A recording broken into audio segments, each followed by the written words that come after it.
Hello everyone, I hope you people are doing extremely well. Welcome back to the second part of the chapter Acids, Bases and Salt, that is chapter number 2.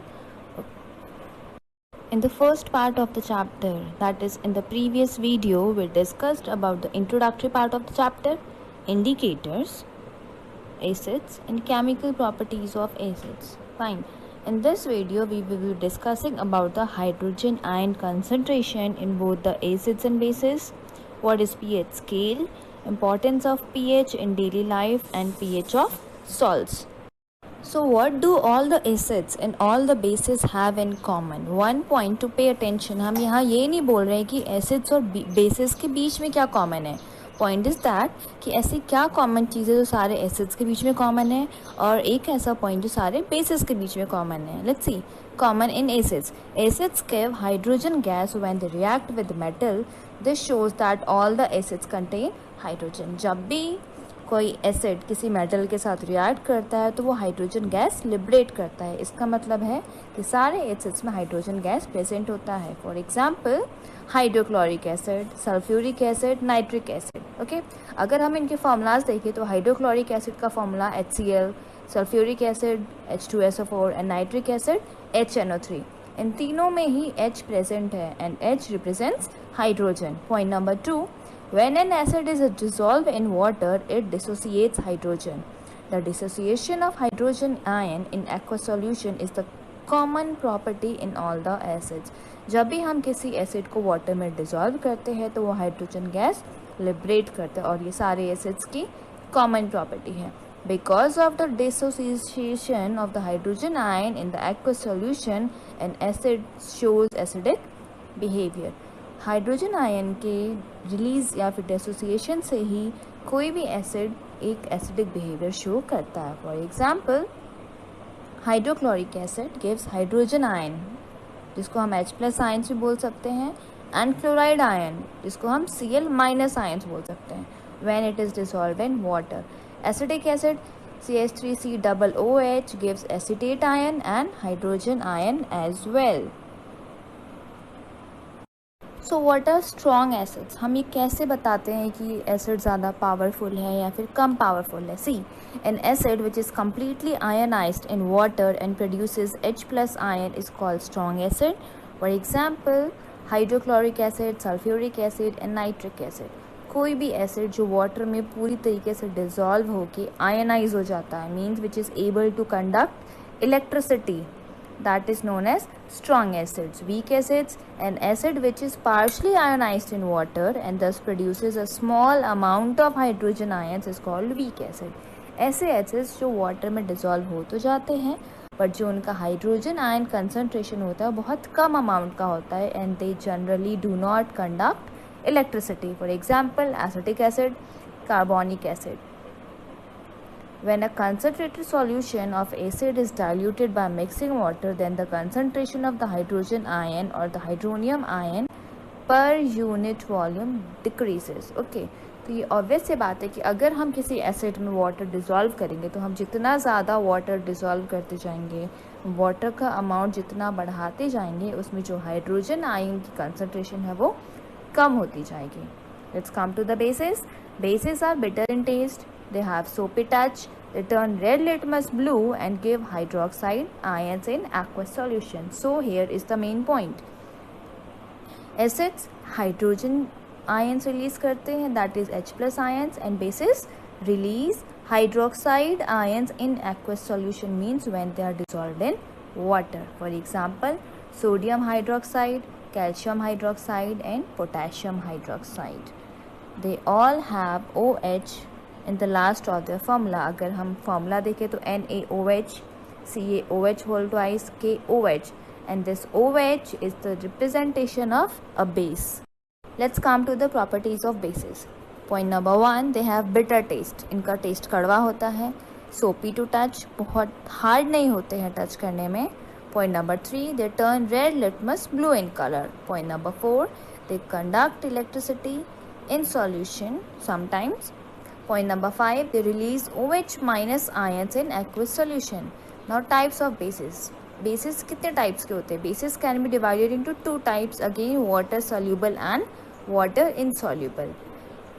The hydroxide of alkali and alkaline earth metals are soluble in water. These are also known as alkali. वो सारे bases जो water में dissolve हो सकते हैं उनको हम alkali बोलते हैं. For example, sodium hydroxide, magnesium hydroxide, calcium hydroxide, etc. Alkali is considered as a strong base. Dilution of acid and base.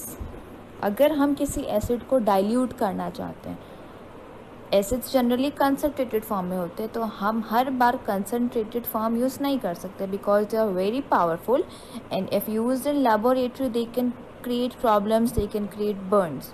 Okay, तो हमें एसिड की पावर को थोड़ा कम करना पड़ता है उसको यूज़ करने से पहले. उसके लिए हम उसका डाइल्यूशन करते हैं. डाइल्यूशन का मतलब उसमें वाटर ऐड करते हैं. फाइन, तो हमें क्या पॉइंट्स ध्यान में रखने होते हैं जब हम एसिड में वाटर मिक्स करते हैं? सी, the concentration of hydrogen ion in an acid and hydroxide ion in a base per unit volume shows the concentration of acid and base. किसी भी एसिड में उसका हाइड्रोजन आयन कंसंट्रेशन और base में उसका hydroxide ion concentration उसका power बताता है. ठीक है. By mixing of acid to water, the concentration of the hydrogen ion per unit volume decreases. Similarly, by addition of base to water, the concentration of hydroxide ion per volume decreases. This process of addition of acid or base to water is called dilution. जब भी हम किसी acid या base में water add करते हैं तो इस प्रोसेस का नाम होता है dilution. And obviously water add करने के बाद जो per unit volume hydrogen ion या फिर हाइड्रोक्साइड आयन कंसंट्रेशन होता है वो डिक्रीज हो जाता है. So now what is the method of dilution of an acid? See, the dilution of acid और base is exothermic. Exothermic means it releases high amount of energy. जब भी हम एसिड को और बेस को डाइल्यूट करते हैं, उसमें वाटर मिक्स करते हैं, तो उसमें से बहुत ज़्यादा हीट लिबरेट होती है. दस एसिड और base is always added to water and water is never added to acid और बेस. इसलिए हमेशा एसिड या फिर बेस को हम वाटर में ऐड करते हैं, ना कि एसिड में water. If water is added to a concentrated acid और base, a lot of heat is generated. अगर हम वाटर ऐड करेंगे तो वाटर ऐड करते ही उसका एवापोरेशन होगा और वो स्प्लैशेस हमारे फेस पे आ सकते हैं. फाइन, सो हमेशा हमें एसिड को वाटर में ऐड करना चाहिए ताकि वाटर जैसे जैसे एसिड उसमें मिक्स होगा उसकी हीट एनर्जी को एब्जॉर्व कर लेगा. Because these acids are highly corrosive in nature and they can cause us burns. Strength of acid and base. Now how to tell कि कौन सा acid कितना strong है या फिर कौन सा base कितना strong या weak है? See, acids in which complete dissociation of hydrogen ion takes place are called strong acids. ये पॉइंट हमने पहले भी पढ़ा है कि जो एसिड्स का हाइड्रोजन आयन पूरी तरीके से डिसएसोसिएट हो जाता है उसको हम स्ट्रॉन्ग एसिड्स बोलते हैं. Similarly, bases in which complete dissociation of hydroxide ion takes place are called strong bases. वो सारे बेसिस जिनका हाइड्रोक्साइड आयन डिसोसिएशन प्रॉपरली हो जाता है उनको हम स्ट्रॉन्ग बेसिस बोलते हैं. Now in mineral acids such as hydrochloric, sulfuric and nitric acid, hydrogen ion dissociates completely and hence they are considered as strong acids. Fine. Since in inorganic acids hydrogen ion do not dissociate, so they are called the weak acids. See, हमारे पास यहाँ पे एक picture है इसमें pH variation और hydrogen और hydroxide concentration पिक्चरेट किया हुआ है. सी, वी हैव अ स्केल. हमारे पास एक स्केल है जिसका मेजरमेंट 0 to 14 और हमारे पास बीच में एक मिड पॉइंट है दैट इज 7. 0 से 7 के बीच में जो वैल्यू होती है वो होती है एसिडिक नेचर की. 7 न्यूट्रल होता है और जो 7 से 14 तक की वैल्यू होती है वो होती है बेसिक नेचर की. And the basis contain hydroxide ion and the acids contain hydrogen ions. So now let's come to the very main topic of the chapter, that is universal indicator or pH scale. By pH we mean power of hydrogen. See, what is universal indicator? Using a litmus paper, phenolphthalein, methyl orange, etc. only the acidic or the basic character of a solution can be determined. But The use of these indicators does not give the idea about the strength of acid or base. So to give the strength as well as acidic and basic nature of a given solution, universal indicator is used. अगर हम indicators की बात करें तो हम litmus paper, फेनोफ्थैलिन या फिर methyl orange को यूज़ करके ये तो बता सकते हैं कि कौन सा सब्सटेंस एसिडिक है या फिर बेसिक है, but we are not able to tell the strength. हम ये नहीं बता पाएंगे कि उसका एसिडिक स्ट्रेंथ या बेसिक स्ट्रेंथ कितना ज़्यादा या कम है. तो इसको पता करने के लिए हम यूनिवर्सल इंडिकेटर यूज़ करते हैं.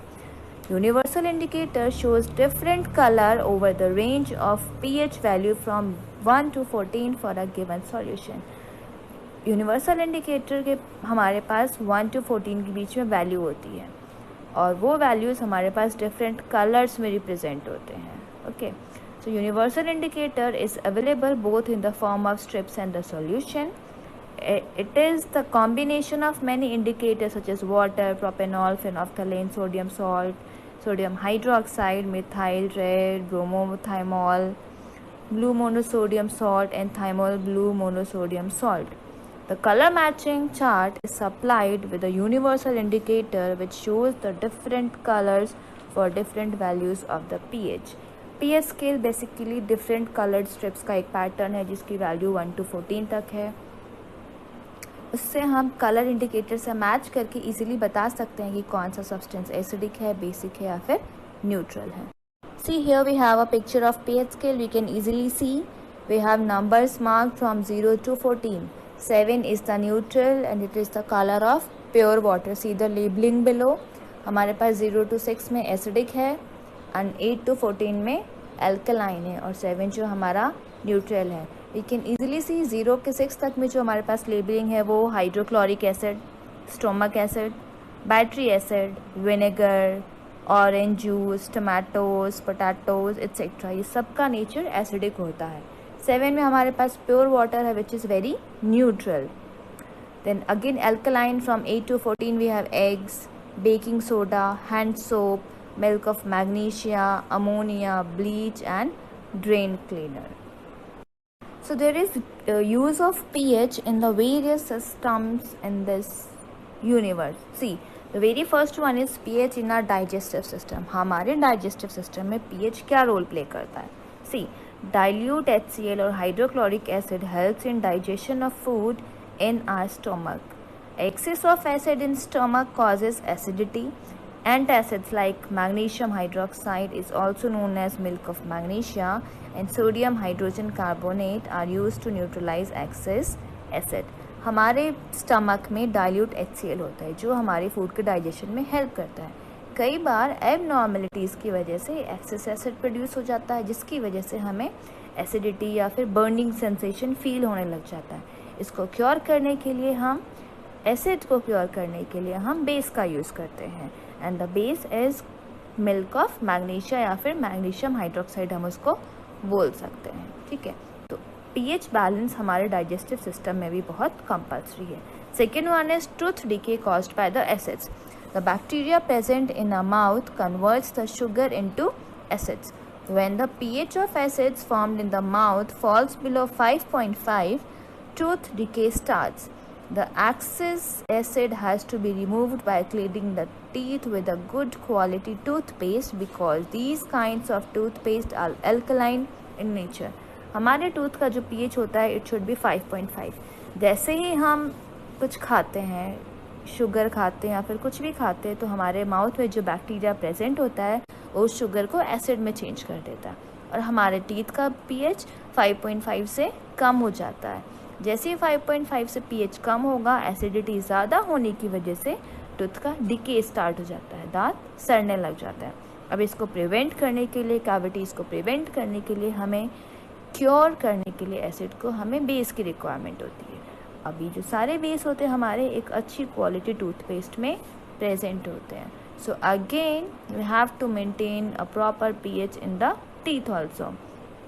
Third is soil of pH and plant growth. Okay, most of the plants have a healthy growth when the soil has a specific pH close to 7 range which should be neither alkaline nor highly acidic.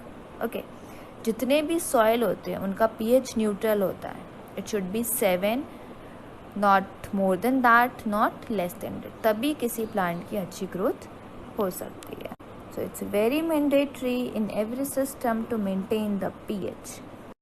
Let's come to the last topic of this second part of the chapter, that is salts and their pH. So what are salts? Salts basically होते क्या है? See, salts are the ionic compounds which are produced after the neutralization reaction between acid and a base.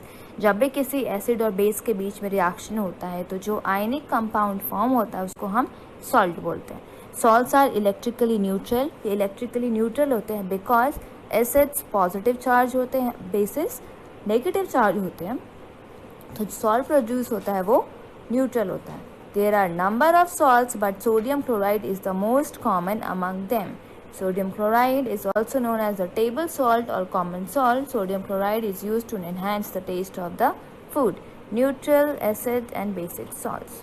Okay, जो हम common salt use करते हैं वो हमारा sodium chloride salt होता है, जिसको हम कॉमन सॉल्ट या फिर टेबल सॉल्ट भी बोल सकते हैं, जो हम जनरली अपने डे टू डे लाइफ में फूड पर्पज़ के लिए यूज़ करते हैं ताकि जो फूड का टेस्ट है वो एनहांस हो सके. Now the salts are of 3 types. हमारे पास सॉल्ट्स 3 टाइप के होते हैं, neutral, acidic and basic salt. Let's discuss them. The first one is neutral salt. Salt produced because of reaction between a strong acid and a strong base are neutral in nature. The pH value of such salt is equal to 7, that is neutral. जब एक strong acid एक strong base के साथ react करता है तो जो salt produce होता है वो neutral salt होता है, जिसका pH 7 के equal होता है. Example: sodium chloride, sodium sulfate, potassium chloride, etc. Next one is acidic salt. Salts which are formed after the reaction between a strong acid and weak base are called acidic salt. See, as the name suggests, acidic salt, इसका नाम ही acidic salt है तो इसका मतलब इसमें acid का amount ज़्यादा है. एसिड का अमाउंट ज़्यादा होने के लिए हम स्ट्रॉन्ग एसिड को जब किसी वीक बेस से रिएक्ट करवाते हैं तो हमारे पास एसिडिक सॉल्ट बनता है, जिसकी pH वैल्यू 7 से कम होनी चाहिए ताकि वो एसिडिक नेचर शो कर सके. For example ammonium sulphate, ammonium chloride, etcetera. Third one is basic salt. Salts which are formed after the reaction between a weak acid and a strong base. Now again, as the name suggests, इस salt के लिए हमारे पास base strong होना चाहिए और acid weak होना चाहिए ताकि base overpower करके अपना basic nature show कर सके. इनके common examples है sodium carbonate, sodium acetate, etc. And obviously इनका pH 7 से ज़्यादा होगा. So that's all for the second part of the video. For the next video, stay tuned and revise all this and keep learning. Stay healthy.